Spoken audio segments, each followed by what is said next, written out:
Surxondaryo viloyatida jamoat xavfsizligini ta'minlash va jinoyatchilikka qarshi kurashish maqsadida poytaxt tajribasini hududlarda keng joriy etish bo'yicha amaliy ishlar izchil davom etmoqda. Shu maqsadda kuni kecha O'zbekiston Respublikasi Ichki ishlar vaziri Aziz Tashpo'latov boshchiligidagi ishchi guruh Surxondaryo viloyat hokimi Ulug'bek Qosimov hamrohligida hududlarda amalga oshirilayotgan ishlar bilan joylarda tanishdi. Tashrif doirasida Termiz shahri Do'stlik mahallasida barpo etilayotgan zamonaviy situatsion markaz qurilishi ko'zdan kechirildi.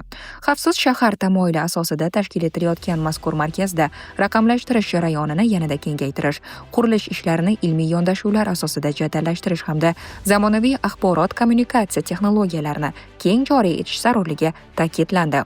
Shuningdek, axborot texnologiyalari sohasida jinoyatlarga qarshi kurashish yo'nalishida amalga oshirilayotgan ishlar taqdimot qilindi. Qayd etilishicha, amalga oshirilayotgan chora-tadbirlar va aholi o'rtasida olib borilgan tushuntirish ishlari natijasida mazkur turdagi jinoyatlar o'tgan oyga nisbatan 21% ga kamaygan. Ishchi guruh Jarqo'rg'on tumanida ham bo'lib, Yangi O'zbekiston massivida amalga oshirilayotgan bunyodkorlik ishlari bilan tanishdi. Hududda aholi soni ortib borayotgani inobatga olinib, zamonaviy talablarga javob beradigan yangi Ichki ishlar bo'limi binosini qurish bo'yicha loyiha takliflari ko'rib chiqildi.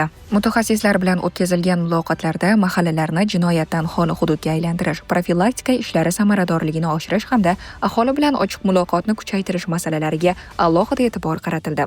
Keyingi manzilda Denov tumanidagi Bahoriston mahallasida jamoat tartibini saqlash va xavfsiz muhit yaratish bo'yicha amalga oshirilayotgan ishlar o'rganildi. Shuningdek, jinoyatchilikning barvaqt oldini olishga qaratilgan rejalar yuzasidan mas'ullarning axborotlari tinglandi.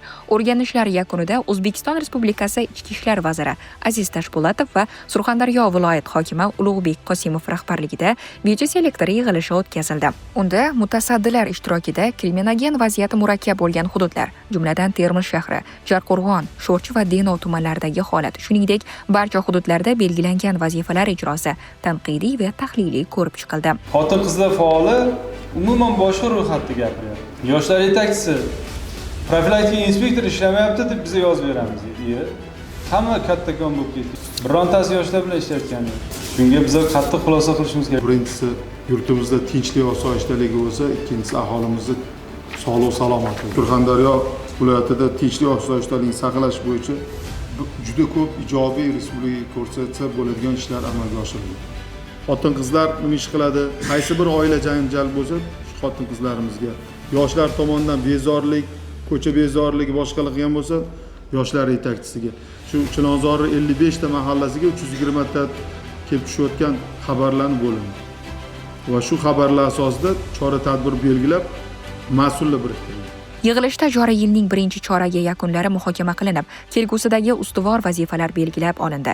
Xususan, jinoyatchilikning oldini olishda uning ildiz sabablarini bartaraf etish, ishsiz yoshlar bandligini ta'minlash, xotin-qizlar va bolalarga nisbatan zo'ravonlikning oldini olish, qizil toifadagi mahallalar bilan manzilli ishlash kabi yo'nalishlar ustuvor vazifalar sifatida belgilandi.